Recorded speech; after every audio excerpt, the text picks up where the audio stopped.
Exercise 4.2 third sum. Draw an triangle PQR given that angle Q equal to 90 degree, angle R equal to 42 degree and QR equal to 5.5 cm அப்படின்னு கொடுத்துருக்காங்க. கொடுத்துருக்கிற மெஷர்மெண்ட்டை அழகாக இங்கே கிவனில் எடுத்து எழுதிடணும். இதுக்கு ஆப்டாக இங்கே ஒரு ரஃப் டயக்ராம் ஒன்று வரையணும். அந்த ரஃப் டயக்ராம் வரையும் போது நம்ம கொஞ்சம் கேர்ஃபுல்லாக கவனிக்கணும். என்னென்னா பேஸ் எது கொடுத்துருக்காங்க QR, அதை தான் பேஸாக எடுத்துக்கணும் நம்ம எப்போயுமே. ஏன்னா அதை பேஸ் வச்சு தான் நம்ம ரெண்டு ஆங்கிளையும் நம்ம வரைய முடியும் இல்லைங்களா.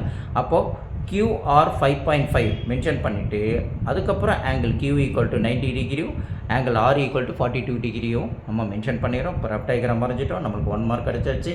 அடுத்து இருக்கக்கூடிய நம்ம 7 மார்க்ஸ் இல்லைங்களா, அது ஃபேர் டயக்ராம் ப்ளஸ் கன்ஸ்ட்ரக்ஷனை போட்டுட்டோம்னா புரிஞ்சிடும். இப்போ ஃபேர் டயக்ராம் எப்படி வரைகிறதுன்னு மட்டும் நம்ம பார்க்குறோம். ஃபஸ்ட் என்ன செய்கிறோம், கொடுத்துருக்கிறது என்னது QR இல்லைங்களா, அதுதானே பேஸ் எவ்வளோ கொடுத்துருக்காங்க 5.5ன்னு கொடுத்துருக்காங்க இல்லைங்களா. அப்போ நம்ம என்ன செய்கிறோம், 5.5க்கு நம்ம என்ன செஞ்சிடறோம், ஒரு மெஷர்மெண்ட் ஒன்று வரைகிறோம். 5.5 இப்படி 5.5க்கு நம்ம வரைஞ்சாச்சு. இப்போது இதை என்ன செய்கிறோம், Q அப்படின்னு மென்ஷன் பண்ணிக்கிறோம். இதை நம்ம என்ன செய்கிறோம், Rன்றது மென்ஷன் பண்ணிக்கிறோம். 5.5 சென்டிமீட்டர் அப்படின்றதையும் நம்ம மென்ஷன் பண்ணிடுறோம். ஓகேங்களா. இப்போ ரைட், இப்போ QR வந்தாச்சு.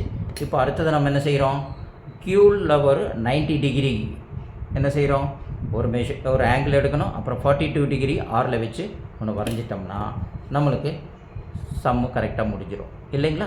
இப்போ Qவில் நம்ம என்ன செய்கிறோம், with help of a protractor இதை வச்சுக்கிட்டு என்ன செய்கிறோம் 90 டிகிரி. அப்போ இந்த பாயிண்ட் இங்கே கரெக்டாக ஜாயிண்ட் ஆகணும். இது 0 இந்த லைனோட கோயின்சைட் ஆகணும் கரெக்டாக. புரியுதுங்களா.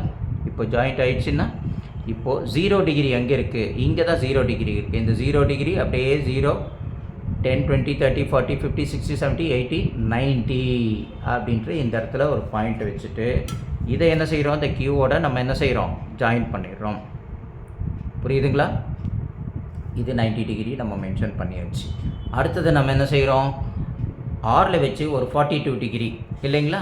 அப்போது ஆர் எங்கே இருக்குது, இந்த ஆரில் இந்த இடத்துல கரெக்டாக என்ன செய்கிறோம், அப்படி ஜாயின் பண்ணிடுறோம். இதுவும் இந்த லைன் கரெக்டாக கோயின்சைட் ஆகிருக்கான்னு பார்க்குறோம். ஜாயிண்ட் ஆகிருக்கு. இப்போ 42, அப்போ 0 எங்கே வருது, இங்கே வருது. 0, 10, 20, 30, 40, 41, 42 இந்த இடத்துல கரெக்டாக வரும். புரியுதுங்களா. அப்போ இந்த இடத்துலையும் நம்ம என்ன செய்கிறோம், இந்த ஆறிலேருந்து வச்சு நம்ம அழகாக என்ன செய்கிறோம், ஒரு லைன் ஒன்று ட்ரா பண்ணிடுறோம். இப்போது இதுதான் என்னது 42 டிகிரி. புரியுதுங்களா. இது 42 டிகிரி. இந்த 90 டிகிரி நம்ம மென்ஷன் பண்ண வேண்டாம். ஏன்னா இப்படி ஒரு சிம்பிள் போட்டால் it is to understood as a 90 degree அப்படின்னு நமக்கு தெரிய வர ஆரம்பிச்சிக்கும். இந்த பாயிண்ட்டை நம்ம மென்ஷன் பண்ணிட்டோம் 5.5. அப்போது ஆங்கிள் சைட் ஆங்கிள் அந்த க்ரைட்டீரியனில் நம்மளுக்கு வந்திருக்கு இல்லைங்களா. Angle side angle congruence criterion. புரியுதுங்களா.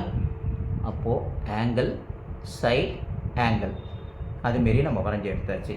புரியலன்னா ஒரு தடவைக்கு 2 வாட்டி என்ன செய்யுங்க, இந்த வீடியோவை நீங்கள் போட்டு பாருங்கள். புரிஞ்சதுக்கப்புறம் நீங்கள் ஒரு 2 வாட்டி போட்டு பாருங்கள். அதுக்கப்புறம் எக்ஸாமில் போய் போட்டு பாருங்கள். கண்டிப்பாக உங்களுக்கு என்ன செய்யும், ஃபுல் மார்க் கிடைக்கும். இப்போ QR இந்த ஜாயின் பண்ண பாயிண்ட்டை தான் நம்ம என்ன செய்கிறோம், P அப்படின்னு நம்ம மென்ஷன் பண்ணிக்கிறோம். புரியுது இல்லைங்களா.